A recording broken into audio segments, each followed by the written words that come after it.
అందరూ బాగుండాలి, అందులో నేను ఎప్పుడు ఉండాలి. నేను మళ్ళీ ఈరోజు మా అమ్మగారి ఇంటికి వచ్చినానండో, ఎందుకంటే మన్ను ఆడుతున్నారు. ఏమండో ఎందుకంటే అమ్మగారి ఇంటికి వచ్చిండేది ఈరోజు మన్ను ఆడుతున్నారు. వాళ్ళ కోసం లాస్ట్ ఇయర్ వీడియో కూడా పెట్టినా నేను చికెన్ కూరది. ఈసారిది కూడా పెడుతున్నాను చూడండి. 20 మంది వచ్చినారంట మా మన్ను ఆటేదానికి. అది రసము, పెరుగు, రైసు, చికెన్ కూర, కటా చట్నీ, అరటిపండు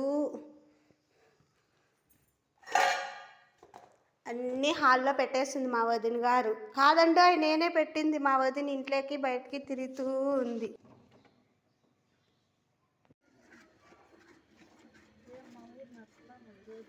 ఓ ఏమండో చూసినారా, మా వదిన నేను ఎన్ని పనులు చేసినా కూడా చేయలేదని చెప్పింది. మా మమ్మీ వచ్చిందని మా మమ్మీ దగ్గర పిలిపించుకుంటాను. పాలు కూడా మధ్యాహ్నం దావత్ ఇచ్చింది, దానికి పనులన్నీ చేసి అలసిపోయినాను. బాయ్.